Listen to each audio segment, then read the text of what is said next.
Galaxy 666 by Pel Toro. Session 59. Welcome back to Galaxy 666, your faithful guide Tug here. Three of our heroes reunite in Chapter 18, Bronit being the odd man out. Right off the bat, Pel kills whatever emotion would have been had by this reunion of heroes by their absolutely wooden and ridiculous dialogue. It isn't that Korzak says upon seeing that everyone has ended up in the same place, "Well, I guess all roads lead to Rome." It isn't even that he attributes the quote to some ancient Earth by saying something like, "I guess the ancients of Earth were right when they said all roads lead to Rome." But it is the fact that he has to take about 3 steps back from the saying itself with his comment of, "Here is something which you as a historian may be able to verify."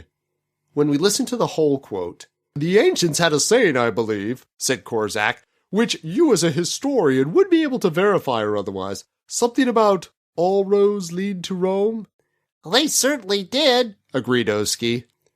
Korzak has managed to take him and us out of the situation and into an academic environment. This quote could have been made in a classroom. It is utterly devoid of emotion, is abrupt, and ridiculous. Something of their dialogue should relate to their actual circumstances. Ischklah is the best example of this. He was scared. He was cowering in a corner. Then, faced with potential discovery, he went on the offensive and beat one of the aliens into a catatonic state, if not outright killing it. And then he hid the body under some fabric. You would think that Ischklah might mention that at some point. But the closest he ever gets to this is the response to Oski's question of, "Have you seen much of the aliens?" "Very little, surprisingly," said Ischklah. Where is the part where he adds, "except the one I beat into unconsciousness"? Or when Oski says, "So," said Oski, "where are they?" "It's something of an enigma," said Ischklah, forgetting to add, "except the one I whacked and whose corpse I stuffed into a closet." Why doesn't Ischklah, at the absolute minimum, provide some useful advice, such as, "When I was whaling on an alien just before coming across you guys, I found it much more useful to kick and hit them than to wrestle with them." But he never mentions it at all. Not even a, "Hey, we need to get moving quick because I just beat the tar out of one of those things, and if it comes to or other aliens find it, they're going to be fast after us." And no one can guess by looking at Ischklah and his uniform that he has even been in a fight, even though one would expect there'd be some kind of physical evidence. Slime, goo, pus, blood, a crease? But no, the incident is completely forgotten and ignored. Wow.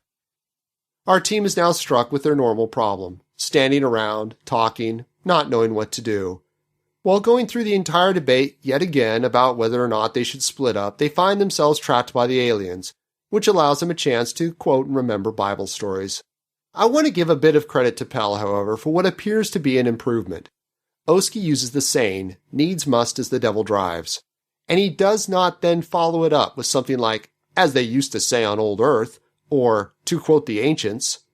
Hope comes that Pel may have found a way to beat his compulsion to ensure everyone is completely clear on the fact that these ubiquitous modern-day sayings, though out of date in the far future, could still be used by his characters as long as the characters recognize that such sayings would seem to be quite archaic to those living in the future and thus provide some form of postscript noting that fact. In short, he used a modern-day saying and didn't feel obligated to draw our attention to the fact.